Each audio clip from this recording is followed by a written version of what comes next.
मांग संख्या 27 और 28 पर मैं मेरी बात रखूंगा।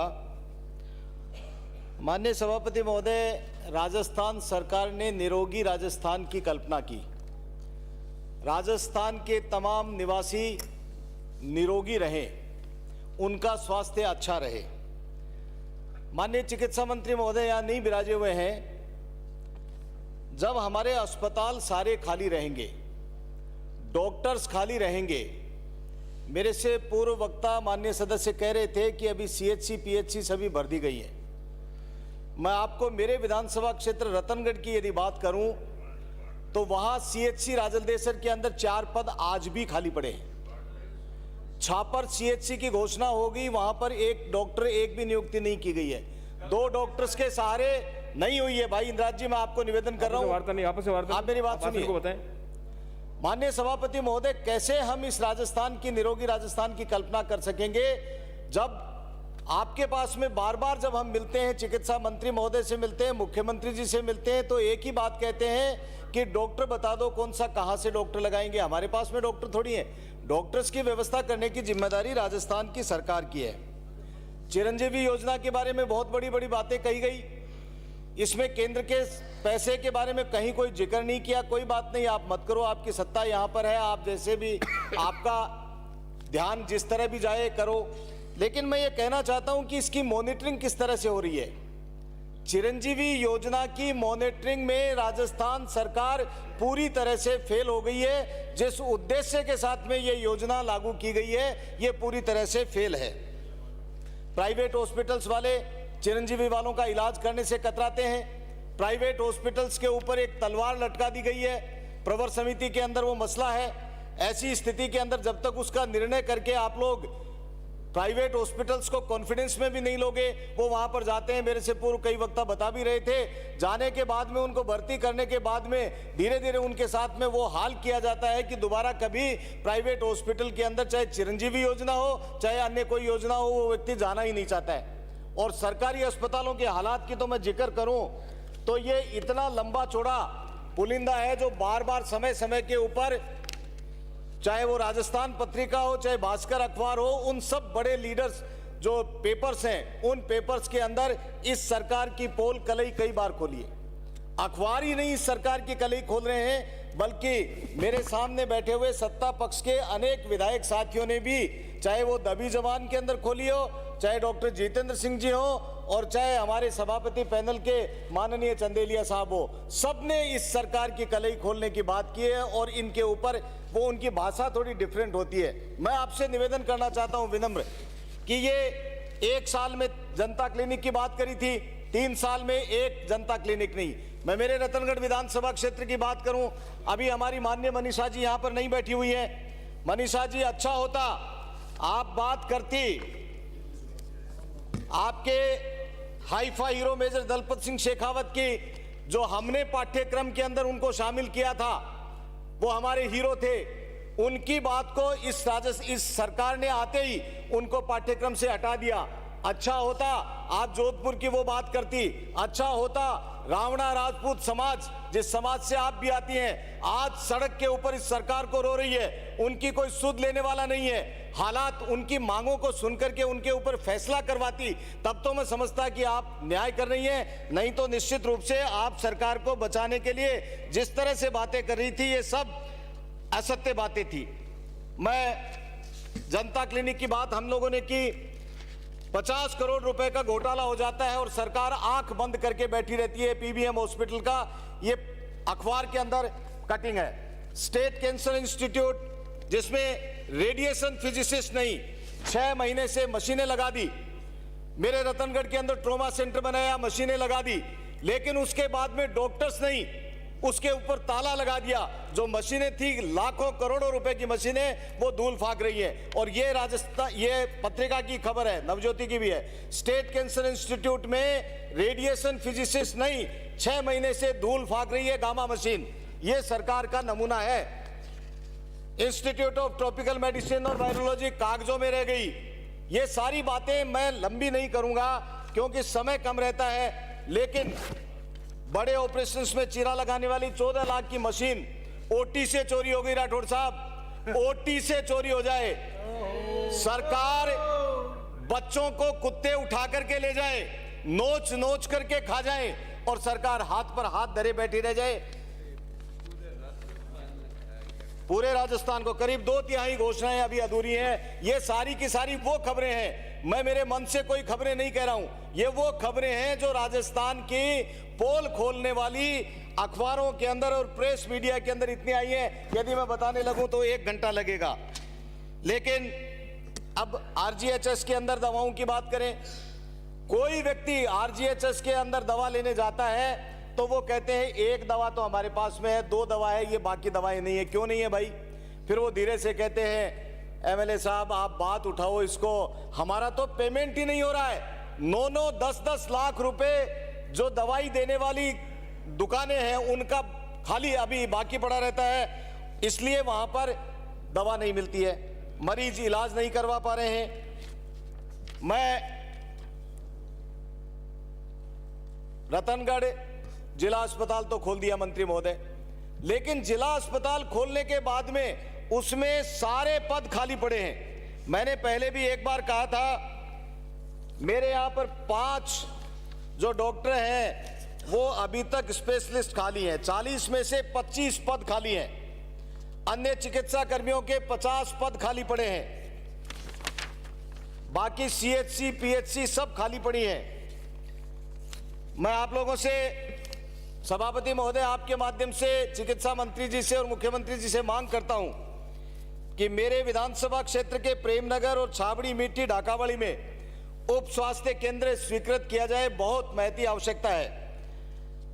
और जो उप स्वास्थ्य केंद्र हैं जहां पर उनको पीएचसी में क्रमोन्नत किया जाए, गोरीसर, जेगनिया, विधावतान, परसनेऊ, इनको पीएचसी में क्रमोन्नत किया जाए, लाछड़सर को सीएचसी में क्रमोन्नत किया जाए और राजकीय अस्पताल और आदर्श सीएचसी राजलदेसर। अब आदर्श सीएचसी की बात करें, निश्चित रूप से आदर्श सीएचसी खोलने के लिए सरकार ने दिशा निर्देश दिए, आदर्श सीएचसी खोल तो दी, हमने भी अनुशंसा कर दी कि राजलदेसर को आदर्श सीएचसी बनाओ, लेकिन पिछले दिनों में वहां पर जाकर के आया था, अखबारों के अंदर भी पढ़ने को मिला होगा, आप लोगों को भी देखे होंगे, वहां पर एक डॉक्टर के सहारे उस आदर्श सीएचसी के अंदर सारा काम चलता है। पानी भर गया, मशीनें खराब हो गई, ये आदर्श सीएचसी है इस सरकार के अंदर। ऐसी स्थिति में दाऊदसर प्राथमिक स्वास्थ्य केंद्र और उप स्वास्थ्य केंद्रों में चिकित्सा और चिकित्सा कर्मियों के जो पद खाली हैं उनको तुरंत भरा जाना चाहिए। सभापति महोदय, जब कोरोना काल आया, कोरोना काल के अंदर वो जो सीएचए हैं उन्होंने अपनी जान जोखिम में डाल करके काम किया था, उनके बारे में भी सरकार जल्दी से जल्दी फैसला लेकर के और वो काम उनका भी निदान करे। मैं कोरोना काल की बात आ गई, एक बहुत जबरदस्त उदाहरण आप लोगों को पेश करना चाहूंगा। मैं स्वयं कोरोना ग्रस्त हो गया था मंत्री महोदय, और जो आपका सीतापुरा में जो अस्पताल है आरयूएचएस के अंदर मैं 17 दिन तक भर्ती रहा। अभी मेरे से पूर्व एक वक्ता नाम लेकर के डॉक्टर सुधीर भंडारी का नाम ले रहे थे। सुधीर भंडारी कह रहे थे कि बहुत बढ़िया, बहुत जोरदार डॉक्टर है।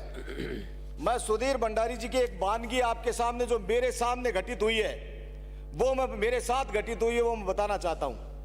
विधायक था, रात को 2 बजे 1:30 बजे टीम के साथ में आते थे, हाउ आर यू एमएलए साहब, आई एम फाइन, चले जाते थे। एक दिन अचानक सुबह सुबह 15-20 डॉक्टर्स के साथ में मेरे बेड पे पहुंचे। मैं डर गया, क्या हो गया? उन्होंने कहा कैसे हो आप, ठीक हो? मैंने कहा बिल्कुल ठीक हूं। रिपोर्ट के ऊपर उन्होंने लाल गोला कर रखा। मैंने कहा क्या हो गया, आप इतना घबराए हुए क्यों हो? मेरे घर वालों को सूचित कर दिया, सबके फोन आने लग गए। मैंने कहा मैं ठीक हूं, मुझे क्या है। 2 इंजेक्शन उन्होंने ठोक दिए और पहले सारा डोज देने के बाद में 2 इंजेक्शन और लगाए। मैंने कहा कर क्या रहे हो? उन्होंने कहा रुकिए रुकिए, आप बोलिए मत एमएलए साहब। डॉक्टर सुधीर भंडारी 15 फीट दूर खड़े हो गए। उसके बाद में बोले टोसिलीजुमेब लाओ। टोसिलीजुमेब लाया, एक वो ठोक दिया, दोनों हाथों के अंदर वो लगा दिए। मैंने पूछा क्या हो गया, सब ठीक ठाक तो है? मंत्री महोदय, उस डॉक्टर की वानगी बताता हूं, उन्होंने उसके बाद में इतनी दवाएं दी कि मेरा जी घबराने लगा। मैंने कहा हो क्या गया। थोड़ी देर बाद में वो 2 डॉक्टर्स की निगरानी में छोड़ करके चले गए। नर्सिंग कर्मी से मैंने वो मेरी सीट मंगवाई, उसके ऊपर कोई एक अभिषेक नाम के व्यक्ति की रिपोर्ट थी जिसमें डी डाइमर 700 था। उस 700 डी डाइमर को देख करके डॉक्टर सुधीर भंडारी ने, मैं इस पवित्र सदन में कह रहा हूं, उसने मेरे साथ में इतना अन्याय किया कि वो सारे इतने इंजेक्शंस ठोक दिए जो मैं आज तक झेल रहा हूं, मेरा शरीर झेल रहा है। उसके बाद में मैंने फोन किया डॉक्टर भंडारी को, मैंने कहा where are you mister Bhandari? Sir मैं यहां पर हूं। मैंने कहा कम फास्ट। तुरंत आए। आने के बाद में मैंने कहा माननीय मुख्यमंत्री जी ने आपको कहा होगा कि ये विपक्ष का विधायक है, इसको आज यही मारना है। क्या मतलब? मैंने कहा सीरियस रिपोर्ट। आप ठहरिए, मैं बिल्कुल सही कर रहा हूं, मैं सही कर रहा हूं। तुम्हारा सुनिए मेरी बात, आ जाइए। मिस्टर मैं नाम लेकर के कह रहा हूं, नाम लेकर के कह रहा हूं। अब बोलिए, सिर्फ चर्चा के लिए कहने वाले डॉक्टर भंडारी को, मैं सच्चाई को सुनने की हिम्मत रखो, सच्चाई को सुनने की हिम्मत रखो। विपक्ष में तुम्हारोगे क्या? मैं हिम्मत रखो। विपक्ष में तुम्हारोगे क्या? मैं एक मामले के लिए मुख्यमंत्री जी का नाम हटवाओ, सवाल मुख्यमंत्री जी का नाम हटवाओ, भंडारी की जांच कराओ। सुनो जिम्मेदारी से, जी का नाम हटाओ। क्या कह रहा हूँ सुनिए आप, बात आप सच्चाई स्वीकार करो। आप सुनिए आप, विराजिए, आसन करिए, सच्चाई स्वीकार करो। विराजिए, विराजिए, हमारे सदस्य विराजिए, विराजिए, विराजिए, विराजिए, विराजिए, सभापति महोदय इतना हल्का करो सदन। विराजिए, विराजिए, प्लीज, प्लीज परंपराओं का निर्वहन करें। विराजिए, मेरा विराजिए, अधिकार है बोलने का। विराजिए, जिसके साथ में हुआ है ना, विराजिए, जिसके साथ में हुआ है वो जानता है। माने से इसके तल पे बीतती है ना, वो जानता है। विराजिए, आसन पैरों पर है। जिसके साथ में हुआ वो जानता है। विराजिए, आसन पैरों पर है, विराजिए, माननीय सदस्य विराजिए, आप भी विराजिए, विराजिए, विराजिए। जो भी रिलेवेंट पार्ट है सब विलोपित कर दो और माननीय सदस्य सब्जेक्ट पे बात करें। आपने संज्ञान में ला दिया, सरकार के संज्ञान में ला दिया, इससे उसको बोलूंगा, सरकार के संज्ञान में ला दिया। माननीय सदस्य मंत्री जी बैठे हुए हैं, आपने सरकार के संज्ञान में ला दिया। उसने क्या किया, उसने क्या किया, ये कोई स्टील की जरूरत नहीं है। सारा विलोपित करें। मैंने कर दिया विलोपित, क्या आपने करेंगे? कर दिया, क्या मतलब हुआ? कर दिया मैंने विलोपित। आप तो सब कुछ कर दीजिए। बिल्कुल नहीं, हाँ सुनील साहब, आप ये और पता है निंदनीय है। बिल्कुल नहीं, बुलाने की बात नहीं है, आपको लेकिन बात रखनी जो जिसके साथ में घटना होती है राजेंद्र राठौड़, उसके बारे में बात करनी पड़ेगी। बिल्कुल अलाउ नहीं करूंगा मैं, बिल्कुल अलाउ नहीं करूंगा। मुख्यमंत्री ने ये कह दिया, मुख्यमंत्री ने वो कह दिया, क्या मतलब इन सब बातों का? कुछ छोटी मोटी कोई बात आपके साथ हो गई, मंत्री जी बैठे हुए, आपने संज्ञान में ला दिया, मंत्री जी इस बात की जानकारी ले लेंगे। बिल्कुल अलाउ नहीं करूंगा। माननीय सभापति महोदय, आसन सर्वप्रिय है, आसन के सब अधिकार प्राप्त है। सभापति महोदय अपनी आप बीती सुनाई उन्होंने। आप सभापति महोदय उस मानसिकता को नहीं जानते। जब इनके परिवार के लोगों ने वहां पहुंचने से पहले मुझे टेलीफोन किया तो मेरी आंखों में आंसू इसलिए निकल पड़े कि उन्होंने कहा कब आपका साथी जाने वाला है। ये अपने आप बीती सुनाई, इसलिए इस पर उत्तेजित होने की क्या बात है? डॉक्टर ने दूसरे की शीट के आधार पर इनके इंजेक्शन लगाए। दूसरे की रिपोर्ट देख करके लापरवाही डॉक्टर के, मुख्यमंत्री ने कहा लापरवाही, मुख्यमंत्री के कहने पे मंत्री ये क्या बात कर रहे हो? प्लीज, ऐसा नहीं है। सुनिए मेरी बात, मैं क्या कह रहा हूँ, विराजिए, मैं जो कह रहा हूँ उसको ध्यान से विराजिए, सुनो। आप विराजिए, आपने अपनी बात संज्ञान में ला दी। मंत्री महोदय यहाँ पे विराजे हुए हैं, मंत्री जी ने सुन लिया, अपने आप इस बात पर कार्रवाई करेंगे। मैं इससे आगे आपको चर्चा करने की इजाजत नहीं देता इस मामले में। अपनी बात रखें आप। माननीय सभापति महोदय, मैं ये निवेदन करना चाहता हूँ, वार्ता नहीं, आपस में वार्ता नहीं। वो मंजर जो है वो मैंने देखा, इसलिए मैंने कहा। और मेरे ऊपर जो घटना घटी किसी दूसरे और किसी के साथ में घटती, वो किसी दूसरे की रिपोर्ट, ये डॉक्टर्स की लापरवाही बता रहा हूं कि बिना किसी दूसरे की रिपोर्ट देख करके संज्ञान में ला दिया। अब आपको आगे कोई बात करनी है? हाँ, आगे बात कर रहा हूं ना माननीय मंत्री महोदय। इसी पे डिबेट होगी। समय की सीमा है, समय की सीमा 50 है, माननीय लेकिन सदस्य बोलने वाले हैं, 50 माननीय सदस्य बोलने वाले हैं। यदि इस तरह से आप हाउस को जो है हाईजेक करेंगे, आज अपनी बात रख नहीं पाएंगे। अपनी बात रखें। धन्यवाद सभापति महोदय।